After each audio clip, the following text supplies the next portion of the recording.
Hey guys, sorry my hair is like really weird. It was actually a lot better. I like straightened my hair and everything and styled it and it looked really good. But then I took all the dogs out for a walk and it's one of those days that's like really muggy and just kind of damp, and it's not even raining, it's just like very humid. So this happened. So I'm sorry about that. But anyways, I was actually gonna do a video about the high chair, because we were going to get our high chair today, but it's not in until tomorrow, so I'm going to do that tomorrow. Well, no, I won't do that tomorrow, but I'll probably kind of update you guys on it. It's actually probably a better idea to do this anyway, but I'll probably like do a review on it after we've used it, because we're getting the Stocka Trip Trap, and I'm really excited to get it because Amelia turns 6 months next week. So next week's Mommy Monday video is going to be her 6-month update, and I actually can't believe it. Like half a year. She's actually been here for half a year. That's insane. But anyway, so instead of that, I wanted to just like kind of address some questions that I've been getting about weaning and the weaning process, and how I'm going to starting her all on solids and that kind of thing, because she does turn 6 months next week. So that's when I'm going to start. Now I've gotten a lot of questions about what kind of food I'm going to be feeding her and how I'm going to start the whole process of feeding her solids and starting her on that. And I kind of pretty early on, like actually probably before I even started, like before I even got pregnant or while I got pregnant, I decided that I am definitely going to be making her all of her baby food myself. So I'm not going to be buying jarred baby food, or I'm not just going to be buying baby food in general, unless obviously if we're like in some kind of a pinch and like we need to go, I don't know, travel somewhere and it's just easier like on the go. But in general, like her meals are going to be made by me. And I'm like the worst cook in the world. I hate cooking. I don't enjoy it at all. But for some reason, maybe it's because she's my baby and I love her, but for some reason, ever since like I can even remember, I have been looking forward to cooking for Amelia. Even if it's not even cooking, it's just like chopping things up and, you know, steaming them or whatever. But, you know, there's something about it that is different. And I don't know if this is just a mom thing. Like, you guys let me know if you're moms and if you hate cooking for yourself, but you enjoy cooking for your family. Is that like a thing? Because to me, that's a thing. Like I don't even get that about like my husband or anything. I don't feel like I want. Maybe that's just actually the way he is. He's not really like a big food kind of person, you know, like he's not really foodie and he's not into like tasting different things. He kind of sticks to what he likes and that's about it. So I never got any like excitement out of cooking for him. Not much anyway, unless it's like brownies or something. But for Amelia, for some reason, I'm just so looking forward to it, and I just can't wait to make her little meals and cook for her. And I just know that it's going to be done with so much love. I know that sounds really corny, but like it's true. I don't feel that way about cooking for myself. I just hate it. It's like tedious and boring. Anyway, so I decided really early on, like I said, that I wanted to cook for her. And I just felt like, you know, I've been breastfeeding her exclusively for her whole life,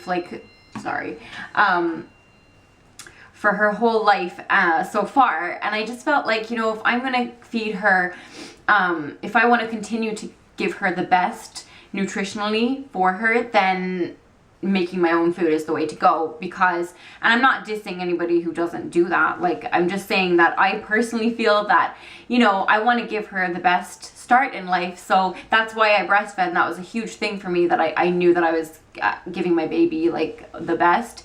But I want to continue on as I kind of meant to when I first started, if that makes sense. So I just felt like feeding her jarred foods and things that had a lot of sugars and salt, yeah, more so salt in them, would just be like taking a step backwards. So I got this book.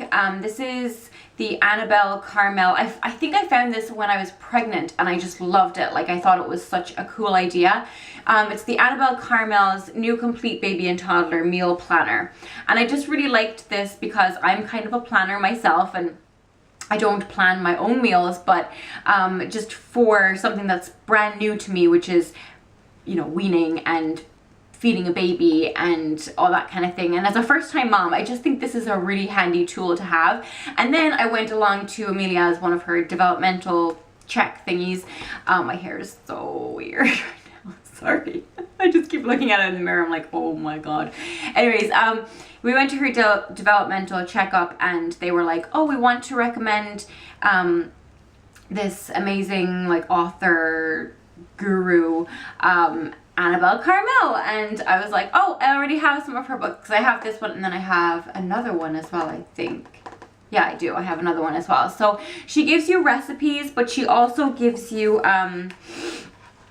like a meal planner. So I have it bookmarked here, and it's called the First Tastes Meal Planner. And hopefully you guys will kind of be able to see what I'm talking about. So she has like days 1 and 2, what to start off with, what times to give. She recommends giving them, doing the solids for lunch first, and then introducing it as breakfast as well. But it's just interesting to me anyway. I think it's really interesting to see what to feed them first, and like how to kind of incorporate, because eventually like she gives you this first taste meal planner, but then she also gives you like the second stage weaning, which is the 7 to 9 months when they're doing like just more a bigger variety of foods. She gives you a planner for that, and then she gives you a planner for when the baby is older and even a toddler, like about a year old. And it's just really, really interesting how it develops slowly into like 3 set meals, like breakfast, breakfast, lunch, and dinner, and then they obviously have the milk as well alongside that. But I just think it's really cool. I don't know, maybe that's just me because I'm interested in this kind of thing, but so for example, you know, for week 1, days 1 and 2 is breast or bottle for early morning, breast or bottle for breakfast, and then lunch, breast or bottle and baby rice, and then tea, breast, bottle, and then bedtime, breast, bottle. That's just whether you're breastfeeding or bottle feeding. And then it goes on for days 3 and 4, same thing, but then for lunch, they get a root vegetable like carrot or sweet potato, then nothing, like breast, bottle for tea and bedtime. And then day 5, they get pear for lunch, and then it just slowly develops into like a whole like breakfast, lunch, dinner, like set meal times. And I just think that's so cool.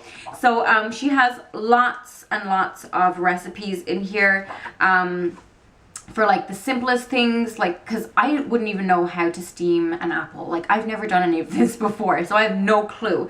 So this is amazing for people who really don't know how to cook or don't like cooking. And then it goes to something really complicated, like it has, I think,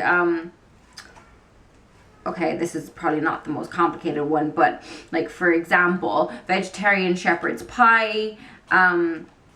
She talks about like how to introduce different meats, different textures, and the importance of giving them like vegetables as well as fruit, because fruit obviously is sweet, so they're more likely, if you just give them fruit, they'll probably prefer the fruit and then like say no to the veggies. So you kind of have to try and balance that out, but it's just so cool and so interesting, and I love that I have this little plan to follow. So yeah, this really, for somebody that's obsessed with like organizing and planning like me, that to me is like, oh wow. The key to life, the key to everything. Not really, but anyways, so also, you know, a lot of people have been saying to me like, Amelia's ready for food, like why haven't you fed her yet? You're starving her. I assure you guys I'm not starving her, because she would probably let me know if she was actually hungry. She's not, well, I know when she's hungry, and then I feed her and then she's fine.